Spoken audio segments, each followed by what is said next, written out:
Um, I want to title this one God of Alternate Reality.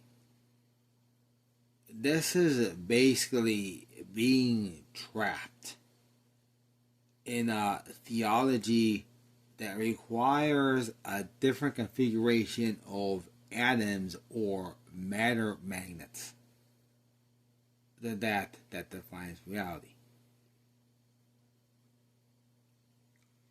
I want to go ahead and define three of them.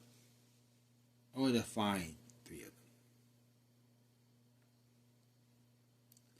Here's the first one. The first one believing that a specific interpretation of a book of the Bible must be enforced at any cost, and believing that one's personal take on any of the Holy Scriptures creates a situation where warfare is required. If that does not occur, the universe ends, or there is hell, or similar nonsense. Of course, the thing that's universally accepted as a type of lying to the self, the cycle enough to commit major crime. The problem is all the major stupid war that has occurred in the history of the world. It being the crucifixion of Jesus. If you accept that Jesus turned stupid at a point.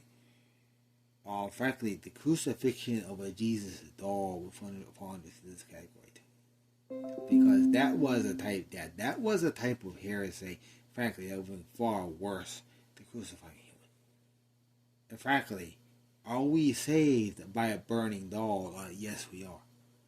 Yes, we are. That shows that there's a logic that can triumph even over the stupid, over the most devilish, governing leader who thinks that he's going to find solace in a linear world towards Satan. That's what that is. I should detail briefly how all these map. First of all, let's assume that the crucifixion of Jesus was actually the burning of a doll. How is this Satan worship? Well, see, the problem is that burning. Problem is, it's a falsehood. It's a falsehood, and frankly, it would have been a disgusting display of basically a people's gripe that fire is somehow superior to the logic of reality. Of course, you have a problem there. Who would start that? Probably people who don't know how to control fire, or more likely, simply use just mass starting of fires as a way to attempt to try to have some type of worthwhile thing, or even worse, some type of fire service in Rome that didn't understand that you use fire and not olive oil to put out fires.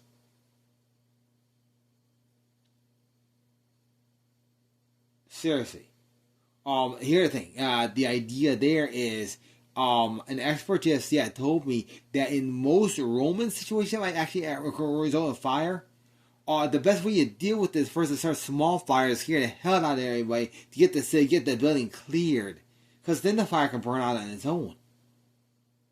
So usually a very effective way to deal with a fire in a place like Rome, where people are not exactly understanding the consequences of fire until they have to deal with it, but you don't want it to be too late, would be strategic extraneous fires started in very choice spots, exactly on kindling prepare for that purpose, to basically force a move out of persons, or at least appropriate movements, engineered to move the stupid population away from fire. See, that working with a very creative use of tunnels, along with study of smoke flow. If the ancient Romans were studying flows of smoke in an attempt to establish safety, yeah, problem there, because that would be the world's first type of NTSB if that existed. And there's good reason to believe that existed. Because frankly, what might that be? That might simply be the result of the type of Jesus doll burning. Of course, that's not the way to start that. Do you start a God movement by profaning God? No. The truth is, that would be another good explanation for why there was this downturn. Of course, for that to happen, there also had to be, dumb Jesus. So therefore, to take that Jesus somehow became trapped in a sex thing actually probably makes the most sense. Because, they also explain how this intelligence movement just fell flat on its face. And was not effective at all in the end. Because the truth is, the experts didn't have any power in it at all. Frankly, what would happen if basically people just tell you, okay, let's just have sex with the fairies? Of course, what would happen? You just disappear and then go underground. Like all sex movements. Uh-oh.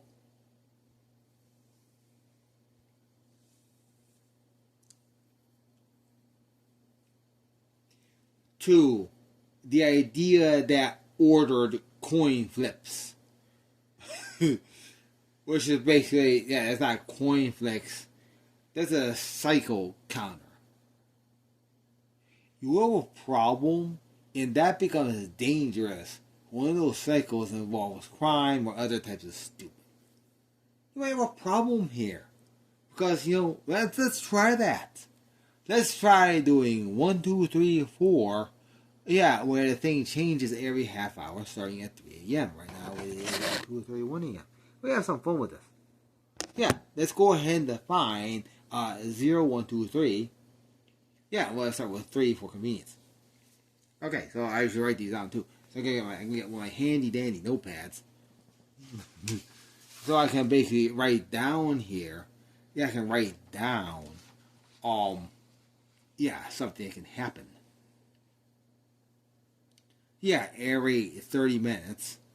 And then we'll just keep doing this for a while and see our goal. Of course, so that means we're going to start on 2.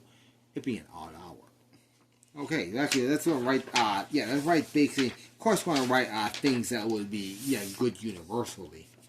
Let's do this. Let's write something. Here, thing. Of course, what is testing God? Of course, testing God is basically putting some nonsense in there, but forgetting that it's nonsense when the nonsense becomes the test. Of course, who is God then? See, that's testing God itself.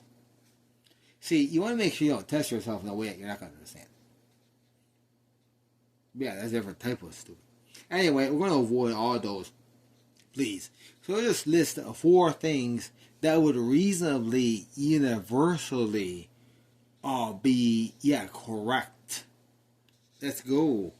You're in a problem there. They will put some specific maintenance operations. Uh-oh. Now you have a form of survival. Uh-oh. See, let's actually survive. That way, using the reasonable counter, because now we're using reason, because we had logical Jesus, so we're saying makes sense. Okay, so now I'm going to see if I find one of my pens here. There's got to be a pen here somewhere. Yeah, I'm pretty sure eventually I'll find it. How long? Okay, let's run a test here. Okay, first, how long does it take for me to find a pen? Yeah, how long does it take for me to find a pen using a standard record? Okay, so now I'm going to do is take my electronic notepad, and this note time is starting at 9 minutes, and in the recording, and I'll see how long it takes me to just find a pen, not being sure where one is. Okay, go.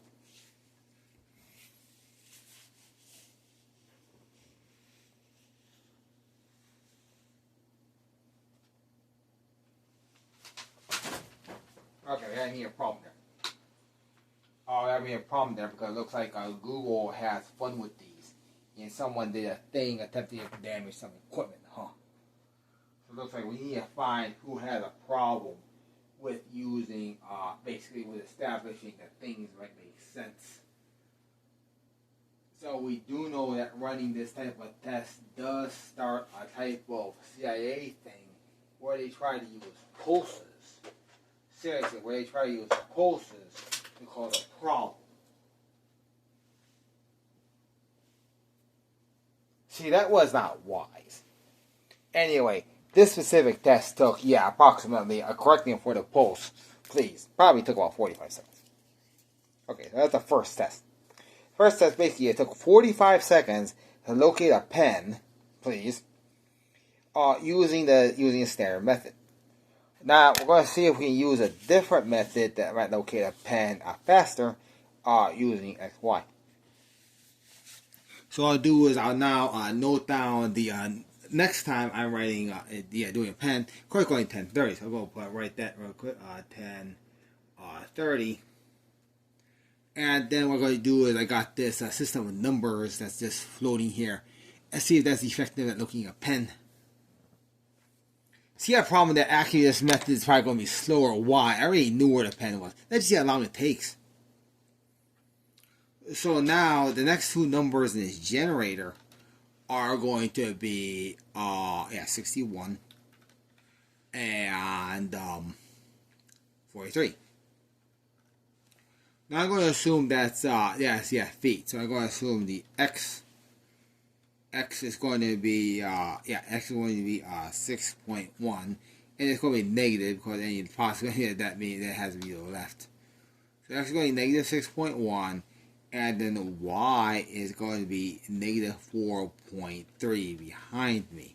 Of course, it doesn't do any good to show video evidence of this because the thing is, Anyway, so what I'm going to do now, I'm going to see if there's actually a pen located 6.1 feet to the left of me and 4.3 feet behind me, or see if there's anything actually interesting there at all. So let's see how see if we can use Boy Scout methods, or I'm going to try to do that.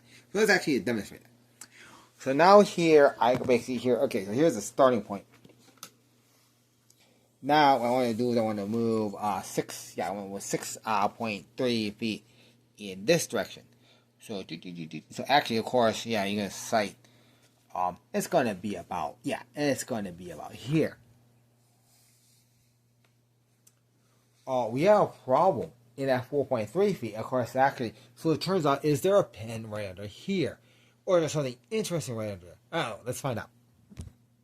First of all, we do have the problem that did indicate a very peculiar spot. That did actually indicate a very peculiar spot in this environment. So I'm just going to dig in there and see if there happens to be anything directly down that obvious hole. So let's see that. So here's a cover again, and you can see the obvious hole. I think if I raise it up there. See that hole? Yeah, of course it's easier to see that. Yes, anyway, there's a hole there. So I'm going to just dig in that specific spot and basically, if there's a prize, it'll be right next to this couch thing, but on the floor.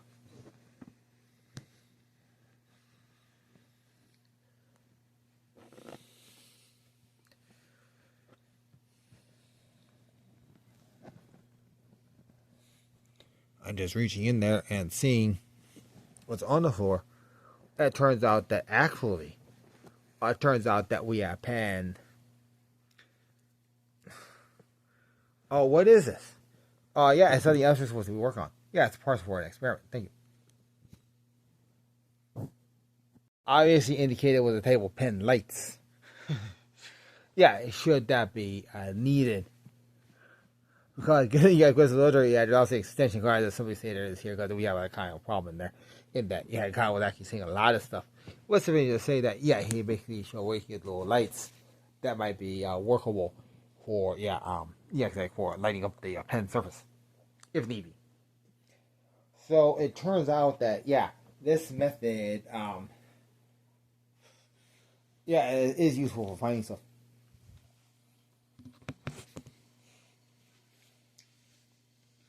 Okay, anyway, now that I've obtained my pen, I'm going to see if I can now, I'm going to for this, for survival things.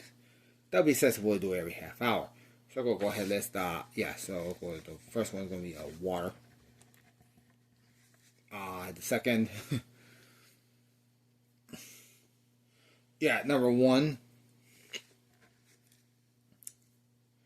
I want to go to security.